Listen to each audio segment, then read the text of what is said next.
Okay, my name is James Williams Jr. I made a video about this earlier to remind myself it's basically a racial identity crisis. It's called Narcity. I'm pretty sure I'm not saying it right, so I'm going to spell it out for you. Narcity. So, you're going to like this a lot. 31 struggles only mixed race people understand. Can you see that?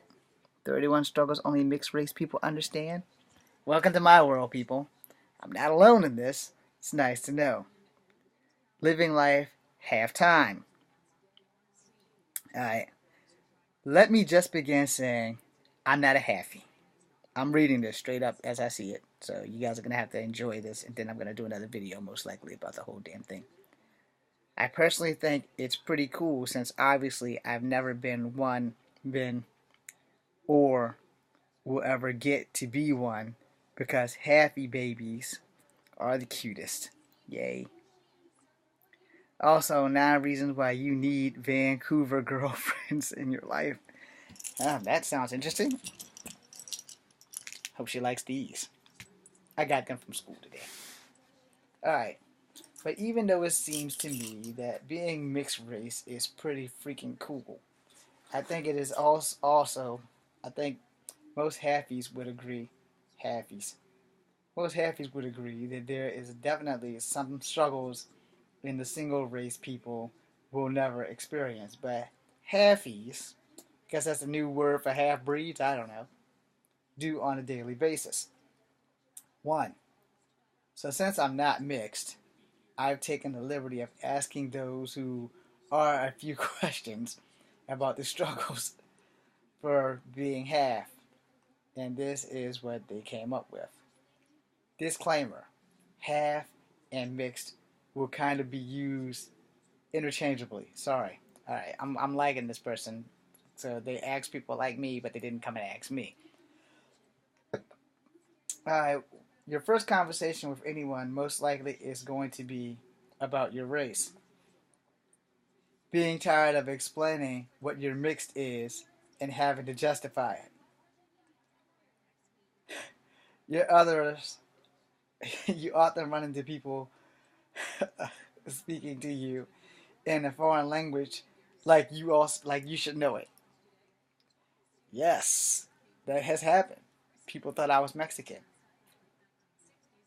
The struggle of having a fully assumed one racial identity when necessary until it's more convenient to claim the other half. Yeah, I do that too. The stress of having to know the tradition of both cultures. In my case, 3 cultures. I only really do 2, but in my case, 3 cultures. Growing up, everyone's favorite game is Guess Who, Guess What You're Mixed With. I haven't had that happen. They pretty much knew it. Having to accept the fact that your kid is going to be pretty racially ambiguous, and you often will wonder what they are going to look like. Yeah, hope they look like their mother. Sometimes people think you're adopted. Hell yeah, if y'all see my mom, yeah. You and your siblings don't always agree on which race to identify with the more. That's damn sure true in this house because they all mostly identify with black. Alright. Being told you're not really. I'm the only one in the family that's probably faced that. Alright. 11. You have a lot of mixed feelings about what you should be rooting for in the Olympics. That's actually true. That is actually true because there is no Native American Olympic team, and I don't really go for anybody who's not on the American team, or the Australian team, or the Canadian team. I know that sounds like really fucked. Like, why the Australian team? It's like, dude, a lot of good Asians live in Australia, and yeah, I do. When it comes to the gymnasts, I honestly go for the Americans or the Chinese, and the Canadians. Every now and again, the South Koreans, but it's a long story. 12. New friends and coworkers often see you as a novelty. Not really sure about that, but it has become a conundrum of people asking me what my race is or funny stories. 13. Sometimes you don't feel enough, and sometimes you do not. I don't understand this. Sometimes you don't feel, and it has insert half your race and the other half sometimes you don't feel. Okay, so sometimes you don't feel any one of the races that you're in. That's like an everyday struggle for me. All right. Having to fill out a government form that requires you to check one box for your race that gives you a mini identity crisis. It doesn't give me a mini identity crisis because I'm gonna put it to you like I've always put it to everyone else. My birth certificate says I'm black, so I put black. Then when they see me, they like question it. Then I have to explain to them, yeah, I'm kind of mixed. And not mixed up. All right. You're pretty tired of people telling you how exotic you look. That's for women only. No one tells me I look exotic. If anything, they run the other way and tell me how ugly I look as they run away. 16. Your two sets of grandparents are so drastically different that they have nothing to say to each other, or more often not, are literally unable to say anything to each other. Okay, in my defense, I only have one grandmother left. My dad's grandmother passed back in like 2008 or something like that. Both my grandfathers died when I was fairly young, and my great grandmothers on both sides passed when I was fairly young. So my dad's grandmother passed when I was like six or eight, somewhere in there, because she passed about the same time as my mother's father passed. Maybe I was 12. I don't really remember. I know that she passed between 6 and 12 years old.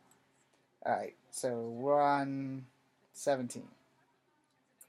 Being tired of hearing that mixed people have the best hair to work with.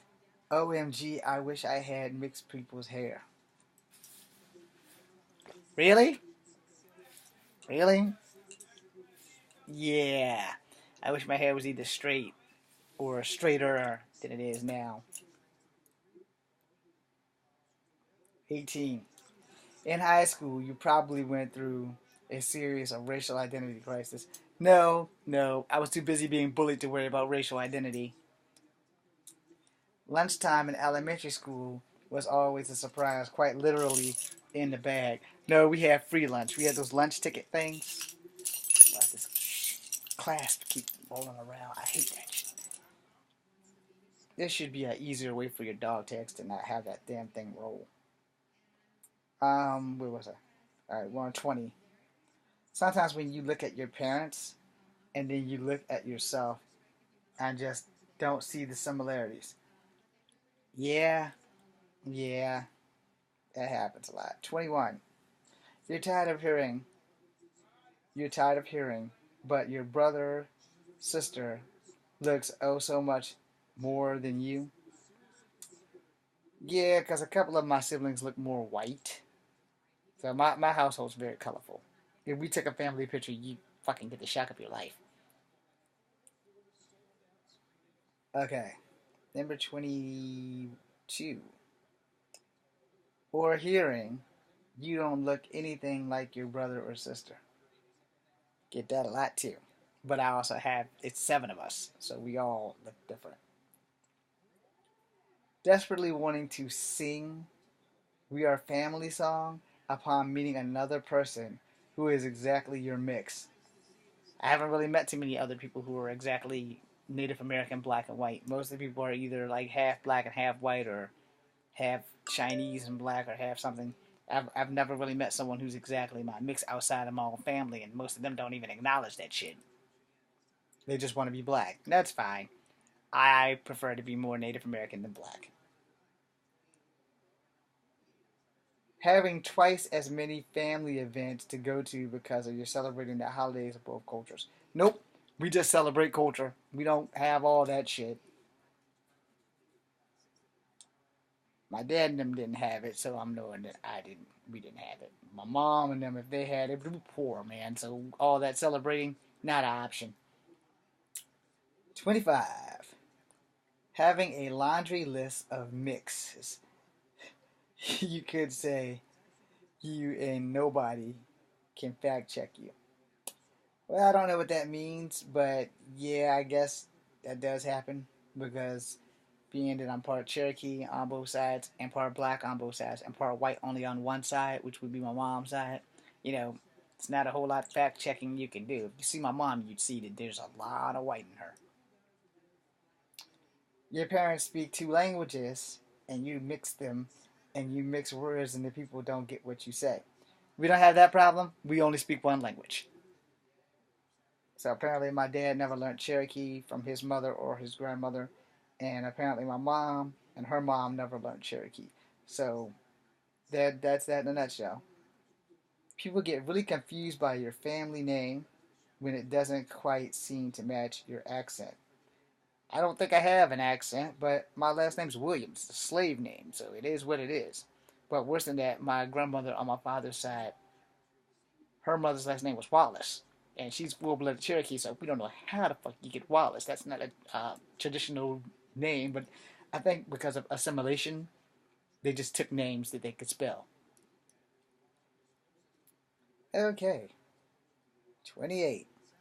When someone who doesn't know your race makes a racial joke, then immediately look at you to verify you're not offended. Oh God, that has happened to me. That happened to me way back in whatever year I went to Universal Studios, and this white guy, him and my second father, who's also white, he's my adopted father. He they were talking. They were talking about Chinese people, and the Chinese people were working the tridents and stuff, and they couldn't really hear it. We were at Taste of China, not Universal Studios, and it's still in Florida, so it doesn't matter. And he started talking about Chinese people. I mean, he was really going at it, and he was saying really uh, not really bad things, but if you were full-blooded Chinese, you might have some steam coming out of your ears. And then he looked at me. I mean, he literally stopped. When he looked at me, he stopped talking. And I was like, dude, what's the problem? He said, are you part Chinese? I was like, no, dude, I'm part Cherokee. So he went right back to talking about Chinese people. And I encouraged him and said, hey, look, man, I'm part Cherokee. I have nothing to do with China, so if you want to continue insulting them, that's fine by me. I'm not going to tell those guys shit because they have weapons in their hand. So we got a good laugh, and he went on about talking to Chinese people. All right. Low-key feelings like outsider at all times. Hell yeah. My entire life. You always act as if the accent piece is your family photo. Yeah, I don't think we do that. 31. Always hearing OMG, mixed babies look so cute. I heard that when I was a child. I rarely hear it now, but there you go. Okay. Yeah, I guess 31 was it. You know. So I'm going to make another video about racial identity crisis. And I'm going to dig deep into that. And you guys are probably going to be offended. Kind of like being called a halfie or a half-breed. Alright, so the next video will begin in a few seconds. Be seeing you.